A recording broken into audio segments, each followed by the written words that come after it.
Graça e paz, meus queridos irmãos, falando EBD, hoje com uma aula especial. Lições bíblicas da CPAD, o caminho para o céu, evangelismo. Bem? Uma forma de nós também transmitirmos, se você puder nos ajudar, compartilhando, comentando, para os seus amigos, seus irmãos, para os grupos familiares, sobre isso, sobre essa nova modalidade, essa nova aula no Falando EBD, Evangelização. Nós falaremos sobre 3 lições, começando com Deus se importa com você, a origem do homem, a Bíblia, a palavra de Deus, Jesus é o Salvador. É uma forma de evangelizar, de pregar, de falar das boas novas, de anunciar o processo do caminho da evangelização, do aceitar a Jesus, do batismo, das doutrinas, o aprendizado, o básico das doutrinas cristãs. Tá bom? Se o irmão, a irmã, o amigo, o querido puder nos ajudar comentando, compartilhando, curtindo, né? Nos ajudando a divulgar também o Evangelho através das aulas. Então, o caminho para o céu, lições bíblicas, estamos estreando aí uma nova modalidade, uma nova aula, evangelismo. E a lição de número 1 é Deus se importa com você. Deus se importa com você. Nós vamos falar sobre isso, sobre algumas dúvidas que as pessoas têm, dúvidas que nos acompanham, e até mesmo, muitas vezes, alguns até cristãos e não de pouco tempo de fé, às vezes passam por essas crises também que nós trataremos nesta lição, tá bem? E vamos mostrar que realmente não é uma pergunta, Deus se importa com você, mas uma exclamação. Nós estamos afirmando que Deus se importa com você, tá bem? Nós temos também, como todas as lições, lendo a palavra, a base está no Salmos, o Salmo de número 8, versos 4 a 6, e o texto áureo está, logicamente, em João 3,16, porque Deus amou o mundo de tal maneira que deu seu Filho unigênito para que todo aquele que nele crê não pereça, mas tenha a vida eterna. Os objetivos desta lição: entender que Deus o ama e se importa com ele, lembrar-se de que Jesus é a maior prova do amor de Deus por nós, e aceitar a Jesus como Salvador. É o primeiro passo, né? Nós estamos no básico de tudo. Como eu disse, o escritor ele começa com uma pergunta, né, que muitas vezes nós trazemos no nosso coração. Será que Deus se importa comigo? Se Deus se importa comigo, por que isto acontece? Por que está acontecendo isto comigo? Por que acontece isto no meio da minha família? Se Deus se importa, então são muitas as questões que nós trazemos antes de conhecermos ou de termos Cristo inserido em nossa vida, em nosso coração, no nosso contexto diário ou diuturno, podemos dizer assim.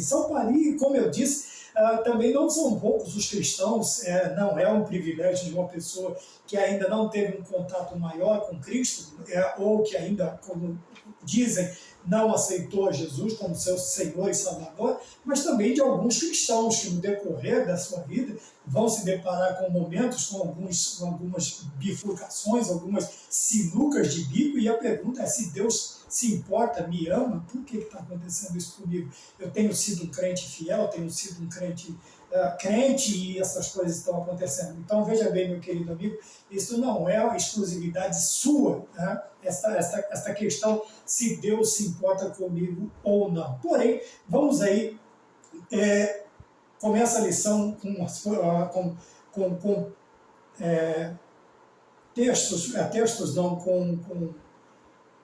perguntas, com ensinamentos interessantes. Começa assim: descobrindo a verdade.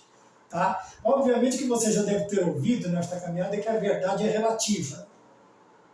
Isso você vai ouvir muitas vezes, porque nós vivemos numa sociedade relativista, nós vivemos na era do relativismo. Porém, esta verdade do que nós estamos falando, ela é concreta, é fato, e contra fatos não há argumentos, não há relatividade nesta questão, tá bom?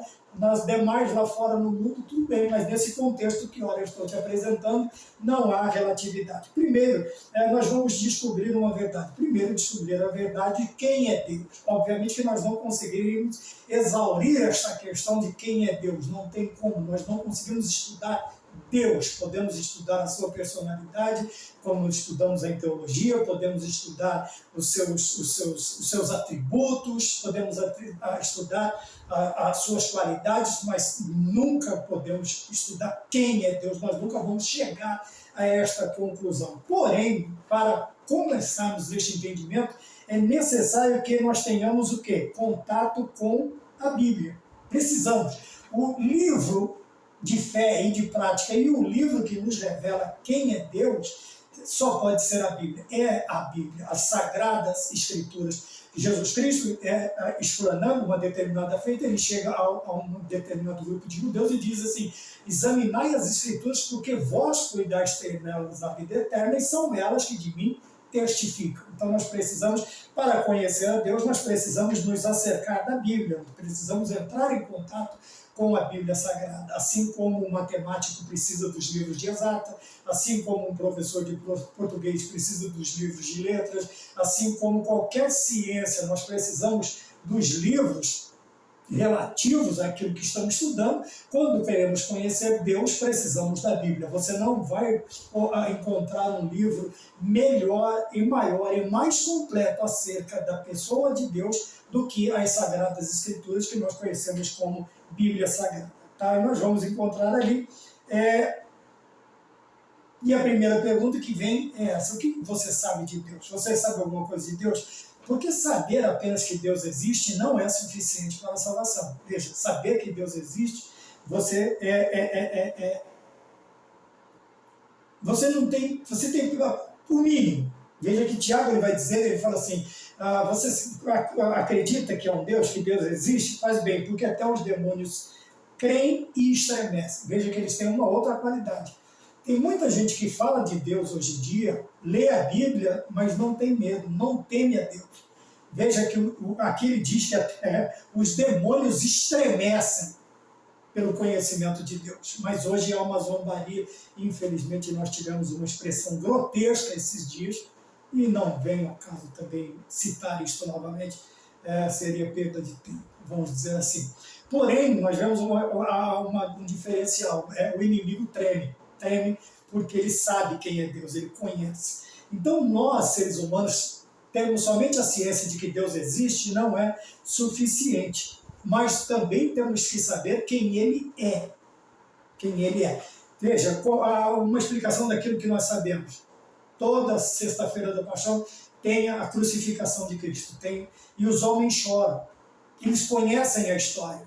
Que Jesus Cristo nasceu, cresceu, morreu e ressuscitou. Eles conhecem a história, mas não conhecem o Jesus da história, a pessoa de nosso Senhor e Salvador Jesus Cristo. Não conhecem a sua personalidade. Porque se conhecessem, a própria Bíblia diz em 8,32: e conhecereis a verdade, e a verdade vos libertará.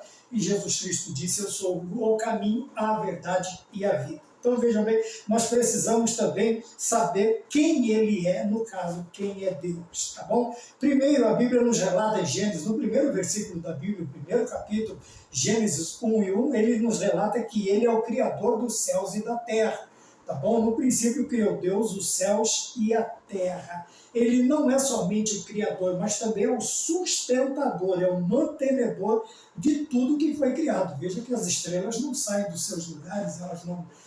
Nós temos aí filmes e histórias de que isto vai acontecer um dia, pode acontecer? Pode, mas não agora, porque por hora Deus está e sempre esteve sustentando todas as coisas. Ele pôs limite para toda a sua criação e a criação não ultrapassa os seus limites. Então nós vemos que no Salmo 146:6, que ele não somente criou, mas também sustenta todas as coisas. O Deus que fez os céus e a terra, o mar e tudo quanto neles há, e que guarda a verdade para sempre. Salmo 146:6. Então, nós precisamos primeiro, nós vamos entender que ele é o Criador dos céus e a terra e é também o mantenedor. Ele colocou limites e eles não ultrapassam esses limites. Criador dos céus e da terra e é também o Criador do homem. Porém, as demais coisas, as primeiras coisas, Deus faz com o poder da sua palavra. Haja, haja, haja, e aconteceu, e houve. Porém, o homem, Deus disse, façamos. Tamanho contato que ele queria ter com essa criação, com a sua criatura, que ele disse, façamos, vamos fazer com as nossas próprias mãos. Deus formou do pó da terra o homem. Nós não somos criacionistas, nós não acreditamos que o homem é um subproduto de um processo evolutivo, nós não somos evolucionistas. Obviamente que como cristãos nós somos criacionistas. Deus criou todas as coisas e com ele formou do pó da terra o homem. Veja, façamos o homem a nossa imagem e semelhança. Então veja, Deus é criador dos céus e a terra, Deus é criador do ser humano, então quem é Deus? E ele é o Pai de nosso Senhor e Salvador Jesus Cristo. Conforme você poderá ver, facilmente concluir, sendo Deus o Criador e sustentador de tudo quanto existe, e sendo também Pai de nosso Senhor Jesus Cristo, como poderia ele não se importar com você? Então, veja, quando olhamos para essas características de Deus, Deus como Criador, Deus como Criador dos céus e da terra, como Criador do homem, como Deus e Pai de nosso Senhor e Salvador Jesus Cristo, tá bom? Nós vamos ver a deidade, a trindade, um pouco a deidade de Jesus Cristo, Deus homem, o homem Deus, Deus homem, Jesus Cristo homem, 100% homem, 100% Deus.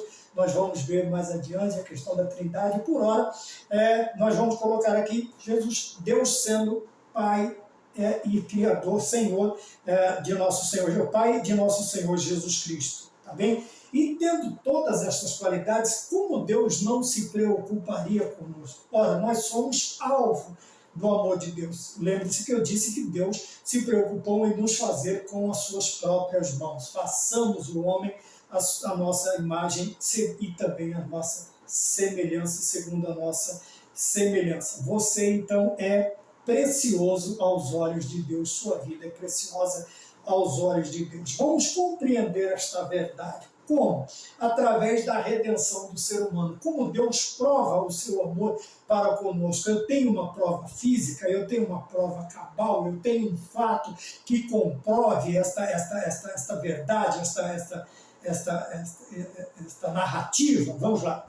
Deus sabia que o ser humano fracassaria. Deus nunca é pego de surpresa. Deus não tem um plano B, Deus não tem um plano C. Deus, ciente de todas as coisas, ele foi formulando o seu plano de salvação, o seu plano salvífico de redenção do homem através dos tempos. Deus sabia que Adão e Eva fracassariam, sabia. Contudo, nós vemos esta qualidade intransferível de Deus, a sua onisciência. Deus é sabedor, ele não é ignorante acerca de nada, Deus sabe de todas as coisas, ele é onisciente. Sabendo disso que o homem fracassaria, por quê? Porque o homem não é um autômato, eu e você não somos autômatos, nós somos dotados de vontade, nós somos dotados de desejos, tá bom? Que é chamado de livre-arbítrio. E mesmo sabendo que mais tarde viria Adão a abusar de sua liberdade para desobedecê-lo, ele, porém, já tinha um plano de redenção para apresentar aos nossos primeiros pais. Então, vejam bem, já estava tudo planejado, já estava tudo feito, já estava tudo. Sabendo disso, o Senhor já tinha colocado dentro, nesse interim, uma forma de redenção, uma forma de resgate, de restauração, de recolocar nos trilhos o plano de Salvador, a obra redentora de Deus, o plano de Deus para os homens da terra. Como? Então vamos lá. Ele fez como? Na queda do homem. Isso significa, isto que? Ele, porém, já tinha um plano de redenção para apresentar aos nossos primeiros pais. Isso significa que todos os judeus e demais povos já nascem com tendência para a prática do pecado. Somente o sacrifício de Cristo é capaz de resgatar-nos dessa maldição. Expliquemos isso. Veja que coisa interessante. Paulo explica aos Romanos, que é a carta máxima sobre soteriologia, a carta que Paulo, a epístola que Paulo escreveu aos Romanos, vejam bem, ele vai descrever todas as consequências da queda do ser humano. Por quê? Todos pecaram e destituídos estão da glória de Deus, ou carecem da glória de Deus. Veja, tanto judeus quanto gentios, todos estão dentro, já nascem com a tendência da prática do pecado. Tá bom? E como Deus providenciou a redenção do ser humano? Ele colocou um sacrifício para pagar, né, aquilo que era exigido para nos resgatar, para nos redimir, para nos recuperar, deveria ser pago através de um sacrifício. E qual seria este sacrifício? Não, Pedro diz que não foi com sangue de bodes e de touros, ou com coisas preciosas que nós fomos resgatados da nossa vã maneira de viver, mas com o precioso sangue de Jesus Cristo. Então, somente o sangue de Jesus Cristo pode nos resgatar desta maldição. Qual é a maldição? Todos pecaram e carecem da glória de Deus. Se formos mais adiante, nós vamos ver que o salário disto é o pecado. O salário do pecado é a morte, 6:23 de Romanos. Nós vamos mais adiante. Tá bom? Então, qual é o resgate pela nossa salvação?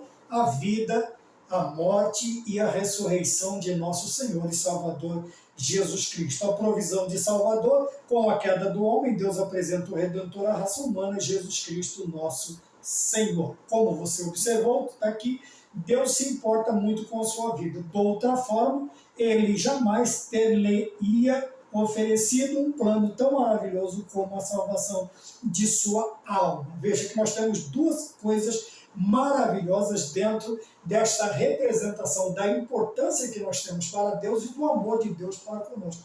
Primeiro, ele traça um plano maravilhoso de salvação cuja finalidade é apresentar seu filho, o único filho, o unigênito do Pai, como resgate, como sacrifício pelas nossas almas. Tamanha é a sua importância para Deus, né? Nós temos o título Deus se importa com você, tamanha é a sua importância, que por causa de cada um de nós, Deus traça um plano maravilhoso de redenção e coloca como ponto principal neste planejamento de salvação, a vida, a morte e a ressurreição de seu Filho unigênito, Jesus Cristo. Tá bem? Então, Deus se importa com a sua alma. E terceiro e último, né, a graça, conhecendo esta verdade, agora nós vamos conhecer a graça. O que é a graça? A graça é quando nós não merecemos ou não recebemos aquilo que merecemos. Veja bem, o salário do pecado é a morte.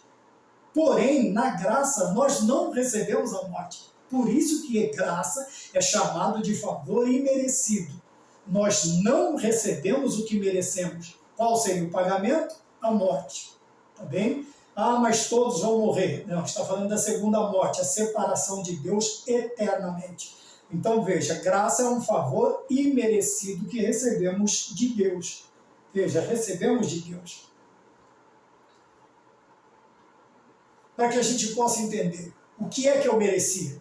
O salário do pecado é a morte. Então, o que eu mereço? A separação total de Deus e eternamente. Mas a graça manifesta em Cristo Jesus não permite que eu receba o que eu mereço, mas que eu ganhe o que eu não mereço. Tá? O que eu ganho, o que eu não mereço. E o que eu não mereço? A vida eterna em Cristo Jesus. Que é a continuação do versículo 23, do capítulo 6 da carta escrita aos Romanos. Tá bom? Então você vai ver sempre outra palavra acompanhando graça, que é a misericórdia. Na misericórdia eu não recebo, né? Numa eu recebo o que não mereço. A outra eu não mereço o que recebo. Então vamos mais adiante. Com o tempo nós vamos explicando isso para você. Tá bom? Tem alguns vídeos, outros vídeos que eu falo sobre a doutrina da salvação que você pode ver ali, que vai estar na lousa, está escrito numa lousa, e você vai ver essas duas definições muito interessantes. Então vejam bem, na graça eu não recebo, é um favor imerecido, quer dizer que eu não recebo o que eu mereço. O que eu merecia, a morte e a separação de Deus. Então, na graça também nós vemos a salvação, quer dizer, a salvação pela graça. Isso não quer dizer que a salvação saiu de graça. Não. Jesus Cristo pagou um alto preço. Foi a vida de Cristo o pagamento pela salvação. Ela é pela graça, porque a minha ela é passada de graça. Eu não preciso, não posso e nem conseguiria fazer nada, nem sequer para ajudar a Deus na minha salvação. Quanto mais como adquirir a salvação pelas minhas justificativas, pela minha justiça. Eu não conseguiria. Então, somente pela graça sois salvos mediante a fé, isto não vem de Deus, não vem de vós, é dom de Deus, não vem de obras, para que ninguém se glorie. Nós vamos ver a referência mais abaixo, no capítulo 2 da carta escrita aos Efésios, versículos 8 e 10, tá bem? Então, o maior favor que nós podemos receber de Deus é a salvação das nossas almas. E vejam bem, ou da nossa, perdão, a salvação da nossa, que nós só temos uma alma. A salvação da nossa alma. E isto é nos dado gratuitamente. Veja, foi comprado, pago por Cristo na cruz do Calvário, mas a mim é oferecido gratuitamente a salvação em Cristo Jesus. Eu nem posso e nem tenho que fazer nada para receber, para ser salvo. Quer dizer que não preciso fazer nada para obter a salvação da minha alma? Sim, exatamente isto. Não podemos e nem precisamos fazer nada para sermos salvos. Tão somente aceitarmos este dom, este charisma, este presente que Deus nos dá através do sacrifício vicário substitutivo de Cristo na cruz do Calvário. Nossas obras, embora humanamente tidas como meritórias, nada representam diante de Deus. Tem muita gente que gosta de achar que merece alguma coisa, que tem direito a alguma coisa, mas não tem. Veja, embora tida como meritória, não são, nada representam diante de Deus. Então tem pessoa que fala, não, eu preciso me preocupar, eu preciso parar com isso, com aquilo, para aceitar Jesus ou para ir para Deus. Esqueça essa ideia. Venha como está, tá bom? Deus te recebe como está, mas Ele vai se negar a deixar você sair da maneira como você chegou. Ele vai operar na sua vida. Mas o que não podíamos fazer para obter a salvação, Jesus Cristo fez por nós. Veja que Ele é o autor e consumador da fé. Ele é o começo e o fim. É o alfa e o ômega. Ele é o começo e o fim de todas as coisas, tudo em Cristo Jesus. 2. Jesus, a maior prova de que Deus se importa com você. Sendo o Senhor Jesus o que Deus tinha de mais precioso, o seu próprio Filho entregou-o a fim de que morresse em nosso lugar. Eu tenho falado sobre isso, mas quero frisar essa questão de que Cristo é o que de mais precioso Deus tem diante dele. É o Deus Filho. Veja, o melhor de Deus já veio, Cristo. Cristo veio para morrer por cada um de nós. E esta é a maior prova. Deus viu seu Filho ser cusparado, esbofeteado, escarnecido, pregado em uma cruz, coroado de espinhos, e ele simplesmente assistiu. Eu acredito que com uma grande dor ele simplesmente assistiu, porque ele sabia que para aquele momento o seu Filho havia vindo à terra e nós dependíamos daquela morte. A minha vida dependia da morte de Cristo, da obediência, fidelidade, humildade de Cristo a Deus pela minha alma. Eu e você precisamos disso e precisamos aprender. Então, aplicando esta verdade, colocando em prática uma aplicação pessoal, Deus realmente se importa comigo. Então, você pode acreditar nisso. Deus se importa com você. Ele se importa não somente com a sua alma, mas igualmente com o seu bem-estar físico, psicológico e emocional. O amoroso Pai quer que tenhamos perfeita saúde, como reconhece o salmista, no Salmo de número 103, o versículo 3, ou o verso de número 3. Veja, Deus quer a nossa saúde, apesar de que, às vezes, passamos por enfermidades, temos problemas, somos provados pelas doenças e Ele conforta-nos no leito. O Senhor o sustentará no leito de enfermidade. Salmo de número 4, versículo 3, ou Salmo 41, versículo 3, a parte A. Tá bem? Então, no leito da enfermidade e até no leito da morte, o Senhor Deus está nos confortando, porque Ele quer o nosso bem físico e também o nosso bem psicológico, como nós dizemos. Tá bem? O salmista diz, ainda que eu passe pelo vale da sombra da morte, não temeria mal algum, porque tu estás comigo, a tua vara e o teu cajado me consolam. Veja que coisa interessante. O Senhor Deus não somente quer a nossa saúde, né, mas também, quando somos provados, pelo contrário, pela falta da saúde, Ele é o que nos conforta no leito, tanto de enfermidade quanto no leito de morte. Também o cristão, aquele que entende que Deus se importa e ama, ele está também, tanto físico quanto psicológico. Não fomos chamados para viver deprimidos e traumatizados. E nós sabemos que uma das coisas que mais traumatiza, deprimem as pessoas é a enfermidade, é a falta da saúde. A pessoa está bem quando ela está saudável, ela pegou uma determinada doença, ideias mil começam a girar na sua mente, né? Desde as mais simples até as mais graves. E isso vai trazendo aí um certo desconforto na vida, preocupação, traumas e assim sucessivamente. Existem pessoas que passam por momentos difíceis e esses momentos trazem traumas que só podem ser revertidos pela presença de Deus. Vamos dizer assim, a medicina ajuda? Obviamente que sim. Porém, em Deus nós encontramos o médico dos médicos, o Senhor dos senhores, o Deus dos deuses, o nosso Senhor e Salvador Jesus Cristo. O nosso bem-estar emocional, não são poucas as pessoas que atualmente enfrentam desequilíbrio emocional. Na palavra de Deus, porém, aprendemos a educar nossas emoções. Então, veja, em Deus nós encontramos não somente alento, conforto nos momentos, mas também como controlar as nossas emoções, não deixando, por isso que Pedro diz, lançando sobre ele toda a vossa ansiedade, porque ele tem cuidado de vós. Porque ele tem cuidado de vós. E é aí que nós precisamos nos ater a isto. Veja, quando determinadas coisas vêm sobre a nossa vida, nós vamos encontrar este alento em quem? Em Cristo. Né? Em Cristo. E nós precisamos sempre tomar este cuidado, por quê? Porque muitas vezes nós permitimos que coisas externas entrem no nosso coração, e comecem a nos causar um determinado desequilíbrio emocional. Mas quando nós olhamos para a palavra de Deus, nós vamos encontrar nela conforto, a lidar com determinadas situações, ainda que pareçam graves, ainda que sejam graves, a gente aprende a cuidar, não deixando que esta ansiedade ela se torne em traumas, em momentos que nos deixem deprimidos, né? Mas que nós lançamos sobre ele todas as nossas ansiedades, porque ele tem cuidado, de nós, E é aí que nós encontramos este alento,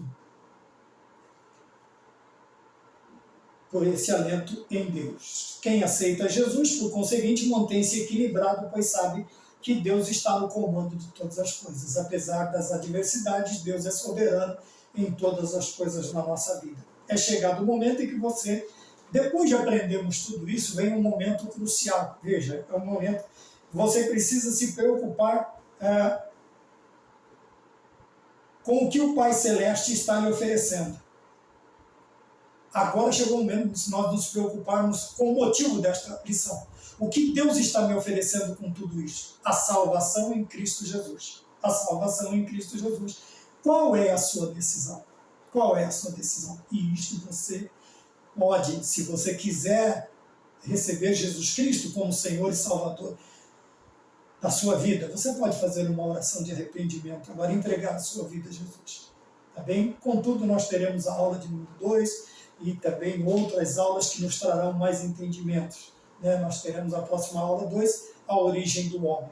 Mas preocupe-se agora. Veja, você já entendeu que Deus te ama. Você viu quem é Deus. E Ele criou todas as coisas. Nós vimos também a sua graça, a sua manifestação. E nós vemos também que Deus se importa com a gente. Agora eu preciso me importar com qual é a importância de toda esta lição. O que Deus está querendo me oferecer? O Senhor está querendo me oferecer, te oferecer a salvação em Cristo Jesus. E agora A pergunta é minha para você: qual será a sua decisão? Que Deus nos abençoe e até a próxima aula, se Deus assim nos permitir. Amém.